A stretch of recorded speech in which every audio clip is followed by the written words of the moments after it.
मेरा ये मालिक है, मेरा ये पेट भर रहा है, मेरे लिए ये सब कुछ है।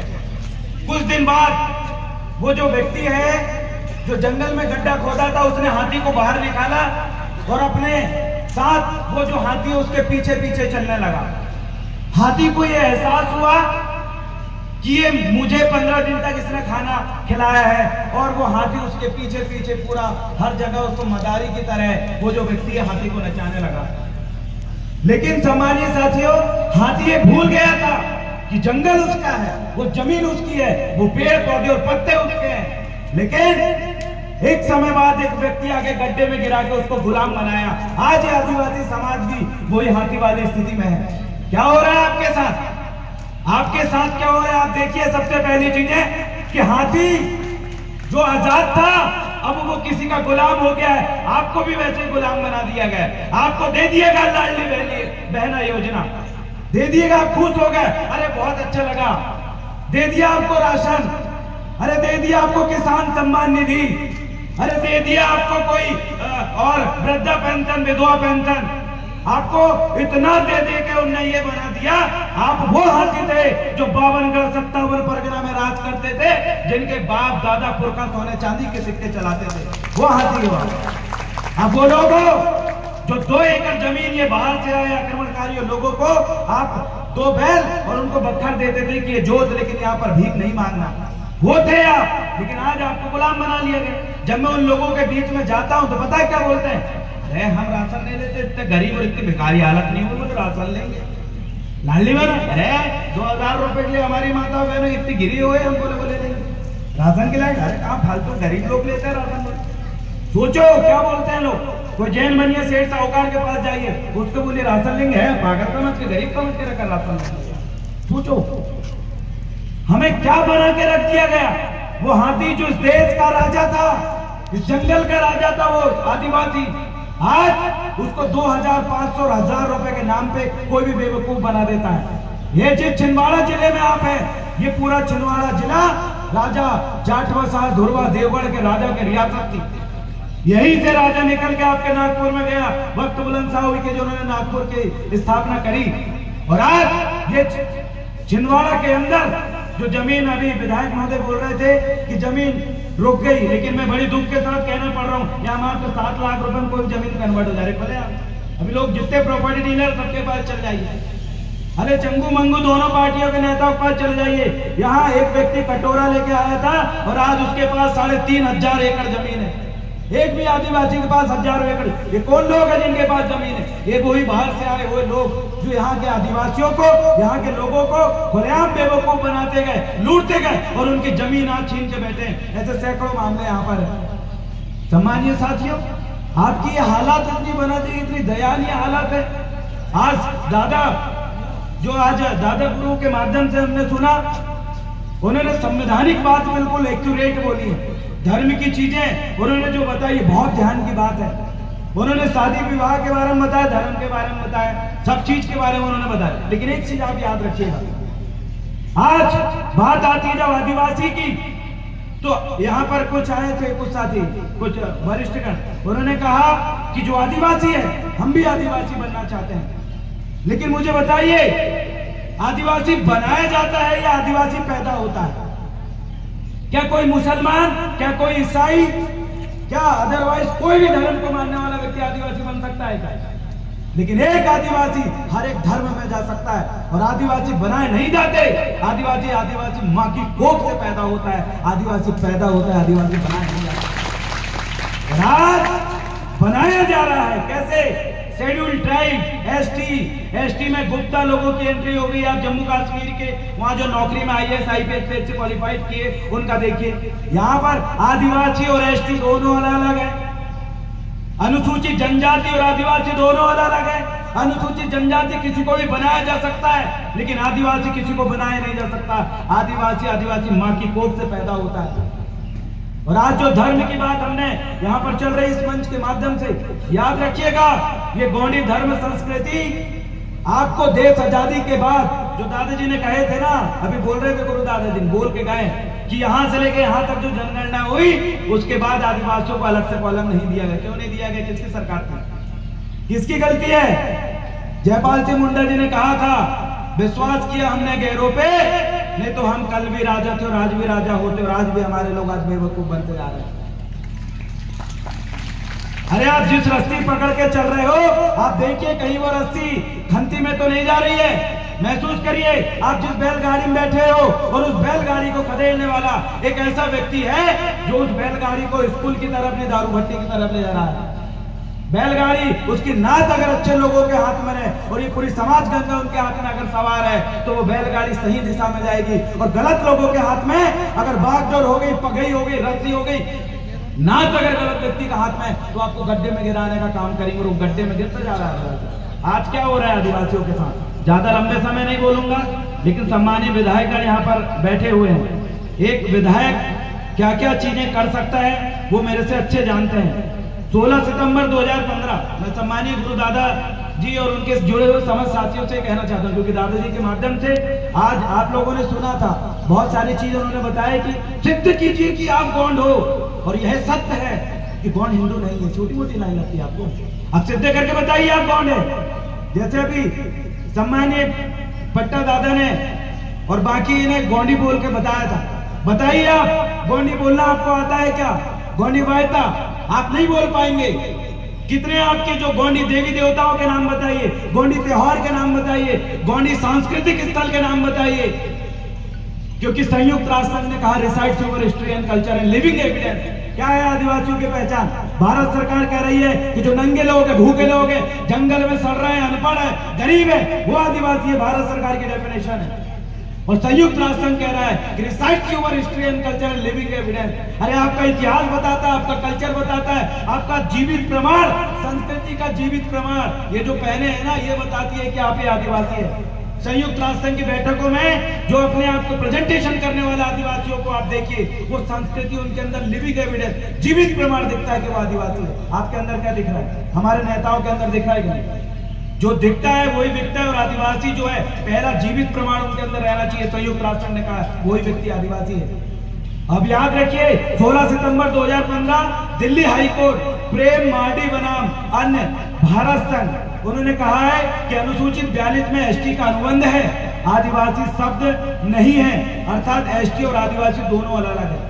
मैं पहले कहना चाहता हूं, सम्मानीय विधायकगण जो यहाँ पर बैठे हैं, जो आदिवासी आज फर्जी बन रहे हैं, इसको लेकर विधानसभा में आप सवाल करें, क्योंकि आप ही की पार्टी के डॉक्टर हीरालाल अलावा जी बहुत सवाल करते हैं। लेकिन मुझे दुख होता है कि आप भी विधायक हो, लेकिन आपके क्षेत्रों में विस्थापन होता है, आपके क्षेत्रों में धर्मांतरण हो रहा है, आपके क्षेत्रों में मैंने ऐसे ऐसे बच्चे देखा हो जो भोपाल में रहने के लिए जगह नहीं है। क्योंकि मैंने मायावती का नाम सुना था, मायावती जी ने कितने लोगों को कलेक्टर बनाया, कितने लोगों को आईपीएस बनाया, उनके पास सूची है।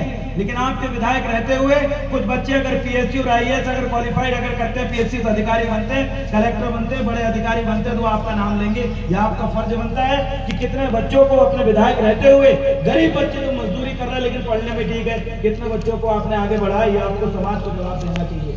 क्योंकि ये मंच समाज का मंच है, धार्मिक मंच है, और दादाजी हमारे मुखिया है। अगली चीज मैं कहना चाहता हूँ, 5 जनवरी 2011 सुप्रीम कोर्ट का जजमेंट कैलाश बनाम अन्य महाराष्ट्र का, आदिवासी इस देश का मूल मालिक है, बाकी सब आक्रमणकारियों की संतान है। कहाँ मालिक है आप? हालत देखिए, इतना गंभीर है। टैक्स फ्री होना चाहिए मालिकों को। विधानसभा में ये सवाल क्यों नहीं करते हम कि जैसे विदेशों में आदिवासियों को, वहां के आदिवासियों पर विशेष टैक्स फ्री सुविधा है, यहाँ पर आदिवासी बिजली बिल के नाम पे लौट गया, यहाँ पर आदिवासी ट्रेन में टिकट कटवा रहा है। अरे मूल मालिकों को टैक्स देने की जरूरत नहीं पड़ती है। यहाँ किसान कर्ज नहीं चुकता कर पा रहे हैं, कर्जों को लेकर बड़े बड़े उपबंध बने हुए हैं, बड़े बड़े इस चीजों में रिसर्च रिपोर्ट आ चुकी है कि जितने आदिवासियों ने कर्ज लिए हैं उनको किस तरीके से कर्ज मुक्ति करनी चाहिए। इसको लिए हमारे नेताओं को कदम बढ़ाना चाहिए। अगली चीज 21 जनवरी 2003 सुप्रीम कोर्ट का जजमेंट है, अमेंद्रा प्रताप सिंह बनाम तेज बहादुर प्रजापति, आदिवासियों की जमीनें गैर आदिवासियों के लिए हस्तांतरित नहीं हो सकती, फिर भी हो रही है। इसके लिए सवाल कौन करेगा? मंडला से, डिंडोरी से, सिवनी से, छिंदवाड़ा से कितनी जमीनें आदिवासियों की समान में कन्वर्ट हुई है, और क्या हुई है? यहाँ पर उनके ऊपर जो कलेक्टर ने कन्वर्ट किया है थोड़ा बहुत पैसा लेके, जो कमिश्नर कन्वर्ट कर रहे हैं, इनके ऊपर रोक कब लगेगी? कानून बनने के बाद भी कोई रोक नहीं लगी है, लेकिन 4 से 5 कलेक्टर रिटायर होने के बाद भी भील प्रदेश वाले एरिया में उनको जेल में डाला गया था। हमारे क्षेत्र के कलेक्टर को क्यों नहीं डाल रहा? खुलेआम जमीन धड़ल्ले से कन्वर्ट हो रही है। कब प्रश्न करेंगे? आप जिस जगह पे वहां पर पूरी जमीनें लुट गई, पूरी खनिज संपदा लुट रही है। अगला है 28 जनवरी 2011 सुप्रीम कोर्ट का जजमेंट है, जयपाल सिंह बनाम अन्य बनाम पंजाब राज्य। भारत में ग्राम समुदायों को विरासतों में मिली सामान्य प्रति जमीन ग्राम सभा के अंतर्गत आती है। ये ग्राम सभा का फार्मूला अपनाने वाले हमारे मुकद्दम सरकार के लगभग 200 लड़के जेल में अंदर जो अभी 8 लड़के अंदर, एक भी छिंदवाड़ा का नेता नहीं खोला, अभी भी जेल में है वो लड़के। जो ग्राम सभा, ये सुप्रीम कोर्ट ने बोला कोई नियम कानूनों का पालन नहीं हो रहा है भाई। 2 चीज है, या तो नेता नगरियों के माध्यम से अपने लोगों को भला कर दो, या तो सीधा बंदूक उठा लो। 2 ही चीज है। आधे लोगों ने बंदूक उठा लिया, वो भी व्यवस्थित लड़ाई नहीं लड़ पा रहे, आधे नेता बन गए, वो भी व्यवस्थित लड़ाई नहीं लड़ पा रहे। अरे जिस समाज ने आपको आगे बढ़ाया है वो समाज अगर आंदोलन कर रही है तो इसमें मेरे ऊपर सवाल है। मैं भी चुनाव लड़ा हूं, मैं भी नेता हूं। अगर मेरी क्षेत्र की जनता आंदोलन कर रही है, कुछ मांग कर रही है, तो धिक्कार है मेरी नेता नगरी पे कि मैं इनके लिए आवाज नहीं बन पाया। अरे विधानसभा क्या, संयुक्त राष्ट्र संघ की बैठक में इंडिपेंडेंट आवाज उठा सकता हूं, और एक देश क्या 192 देश का आदिवासी बोलेगा जिस दिन हम सुनेंगे। ये पावर हमारे हाथ में है, लेकिन हम अपने पावर का इस्तेमाल क्यों नहीं कर रहे? छत्तीसगढ़ के अंदर हसदेव जंगल कट रहा था और कटने शुरू हुई थी, तब कौन लोग थे? वो जंगल फिर से कटने लगा, कितने विधायक ने आवाज उठाया? ये छिंदवाड़ा के अंदर 350 गांव डूब रहे हैं आदिवासियों के, कौन आवाज उठा रहा है? उल्टा उनका बोलते परियोजना। कहा भैया ये परियोजना जैन बनिए से साहूकार के खेत में नहीं बनती, वहां बांध नहीं बन सकता, आप ले देके आदिवासियों क्षेत्रों में आके बनाओगे। अरे लूट रहा है, आदिवासी मर रहा है। अभी वैक्सीन के नाम पे जितने लोगों ने वैक्सीन लगाया सबको अटैक आ रहा है। ये नेता और बड़े बड़े सरकार, जो सत्ता में बैठी सरकार, ये बोल रही थी नहीं लगाओगे तो राशन नहीं देंगे, नहीं लगाओगे वैक्सीन तो नौकरी छीन लेंगे, और जिन लोगों ने वैक्सीन लगाया वो बच्चे आज मर रहे हैं। मतलब सरकार के ऊपर भी अगर 100% विश्वास किया तो भी मरोगे। अरे आपको तेंदुपत्ते के नाम पे जो जूता दिया गया है, जो चप्पल दिया गया है, रिसर्च है, चर्म रोग, केंद्रीय चर्म रोग विशेषज्ञ संस्थान ने लिखा, दैनिक भास्कर में छपा था, और उसकी रिपोर्ट है कि जिन जिन आदिवासियों के पैरों में वो तेंदुपत्ते वाले जूते जिन्होंने पहने, उसमें जो रंग का इस्तेमाल किया गया था, उससे जो पसीना निकलता है और बाद में अगर कोई कांटा अगर गड़ गया तो उसमें कैंसर की बीमारी होती है। 10 लाख आदिवासियों को जूते बांटे गए, किसने बोला? अरे मर रहे हैं आदिवासी आंखों के सामने, नहीं बोल पा रहे हैं। फिर अभी एक और आ रहा है, मंकी करके कोई वायरस आने वाला है, फिर उसमें 8 डोज लगने वाले, फिर मरेंगे।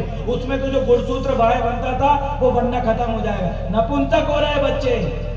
इस देश की सरकार भी खत्म करने पे तुली है और हमारे लोग इसमें ध्यान नहीं दे रहे हैं। आज आदिवासी अंतिम सांस में झूल रहा है।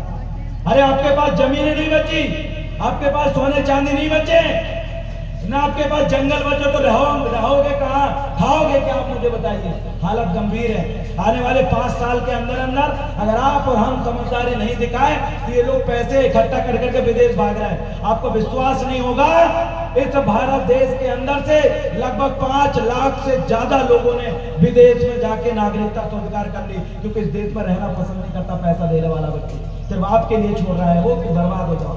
निकाल लो कोयला पूरा, निकाल लो सोना चांदी और पूरी खत्म कर दो इनकी जमीन को। मरते रहे आदिवासी, उनको कोई फर्क नहीं पड़ता। अरे हमें दर्द होता है, हमें दर्द हो रहा है और हम लड़ेंगे, हम चिल्लाएंगे, लेकिन मेरा ये मानना है पूरे मध्य प्रदेश के अंदर इतना आदिवासी विधायक है, पूरे देश के अंदर इतना आदिवासी विधायक है। अरे बाकी का छोड़िए, हमारे विधायक अगर इकट्ठे होके ये विधानसभा और जाके दिल्ली में जैसे जंतर मंतर में वो चंद्रशेखर अकेला जाके लड़ रहा है, वैसे हमारा एक भी आदिवासी जाके अगर वैसा लड़ लेगा ना, हाहाकार मच जाएगी। नक्सलाइट के नाम पे मारने वाला कौन? आदिवासी। मरने वाला कौन? वो भी आदिवासी। यही छिंदवाड़ा के सैकड़ों बच्चे वहां पर बंदूक लेके खड़े हमें बताते हैं कि भैया जो हमारे सामने आ रहा है वो भी हमारे व्यक्ति है, और जिसको हम है वो भी हमारे व्यक्ति। सब मरने वाला भी आदिवासी, मारने वाला आदिवासी। मरते रहो, कैंसर के नाम पे मरते रहो। यही छिंदवाड़ा के अंदर 1 महीने में 10 आदिवासी बच्चियों की हत्या हुई है। गैर आदिवासी से शादी करके लव अफेयर में फंस के छिंदवाड़ा 1 महीने में 10 आदिवासी मर गए। अरे सिर्फ छिंदवाड़ा की बात करो, पूरे भारत देश और मध्य प्रदेश के अंदर कितनी आदिवासी लड़कियों को फंसा के मारा गया होगा? उनसे शादी करते हैं, जमीन खरीदते हैं और उसके बाद उनको एक्सीडेंट में मार डालते हैं और उनका जो बच्चा को पैदा होता है बोलते हैं बायोलॉजिकल इसका बच्चा उसके नाम पे जमीन चली जाएगी। मर रहा है आदिवासी, महिलाएं मर रही है, जमीन उनकी छीनी जा रही है, विस्थापन के नाम पे मारा जा रहा है, अधिकारों का खुलेआम उल्लंघन है। अरे मरेगा तो सब तरफ ही आदिवासी, लेकिन इस विषय में चिंता करेगा कौन? करेगा कौन? आप और हम धर्म की लड़ाई दिल्ली में जाके लड़े। अभी बोले उनने, बिहार से आए थे जो साथी, दिल्ली में इतना आंदोलन कर चुके हैं धर्म का, इतना लड़ रहे हैं, लेकिन नहीं मिलने वाला। अरे धर्म वर्म तो उस समय मिल जाना था देश आजादी के बाद, क्यों नहीं दिया गया? ये सरकार एक दूसरे के ऊपर टोचने का काम कर रही, रंगा बिल्ला वाला काम करते हैं। इसको बोले बोले वो करेंगे और उसको बोले बोले ये करेंगे, दोनों हमारा मजे लेते रहते और हम देख रहे हैं। जिस गोंडी भाषा की हम बात कर रहे हैं ना, ये गोंडी भाषा संविधान नहीं जानता, संविधान की इसको पहचान ही नहीं मिली है। जो 12 अनुसूचियां उसमें से 8वीं अनुसूची में गोंडी भाषा को डाले नहीं गए। क्यों नहीं डाले भाई? इतने सालों में किस किस की सरकार थी? कभी कोई तो मुख्यमंत्री बना होगा, भाषा को डाल ही नहीं रहे। संपत्तियां हुई के जो ताई है उन्होंने आवाज उठाई, उनका भाषा सुना में उन्होंने वहीं जाके चिल्लाया। मैं तो बोलता हूं कि हमारे हक और अधिकार के लिए असल में अगर हमारे लोग लड़ना शुरू कर दें तो मैं एक चीज आपको बताता हूं, आपको और हमारे बच्चों को मरने की जरूरत नहीं पड़ेगी। हमारा व्यक्ति आवाज उठा के कर सकता है, कलम की ताकत बहुत बड़ी ताकत होती है। लेकिन दुख तब होता है जब सुप्रीम कोर्ट का जो चीफ जस्टिस है वो भी वर्तमान सरकार के साथ मिलकर गणेश जी की आरती उतारने लगा है। अरे आदिवासी इतना बुरा हाल में है, हम तो ये बोल रहे हैं कि आप और हम बैठे और विचार करें। जितने भी संगठन है, मैं तो बोलता हूँ धार्मिक संगठन, राजनीतिक संगठन, जितने भी बने सब भाई बैठ जाओ। तुम्हारे आपस में मुर्गलवाई के चक्कर में आदमी मर रहा है। ज्यादा लंबा समय नहीं कहूंगा, लेकिन इतना कहूंगा कि अब जागने का हमारे पास समय है। और मेरे को भी अमरवाड़ा अभी जाना है क्योंकि वहाँ जनपद अध्यक्ष का चुनाव है और वहाँ जाना जरूरी है, इसलिए कुछ नारों के साथ अपने जो भाषण उसको ही बुला लूंगा। मेरे साथ बोलिए, बड़ा पेंटा सेवा सेवा, दादा गुरुता सेवा सेवा, दादा गुरुता सेवा सेवा, इस पोला ग्राउंड की मुठुआ बाबा था, सेवा सेवा, अंधेरा पेंटा सेवा सेवा, पेंटा सेवा सेवा। क्योंकि ये बाजू में मुठुआ बाबा है, इसको यहीं के नेताओं ने उखाड़ के पूरा फेंक दिए थे। उसको फेंकने के बाद हमारे ऊपर अभी भी वो केस चल रहा है, लगभग 22 करीबन मुकदमे दर्ज हैं और कितने मुकदमे जेल में है, पढ़ाई भी कर रहा है, वकालत भी कर रहा है। मैं इतना ही आपसे निवेदन करता हूँ कि चलिए बढ़िए, विचार करिए, कुछ लोगों को आप जगाइए, कुछ लोगों को मैं जगाऊंगा। बहुत बहुत धन्यवाद। जय सेवा, जय बड़वाड़ा, जय भारत।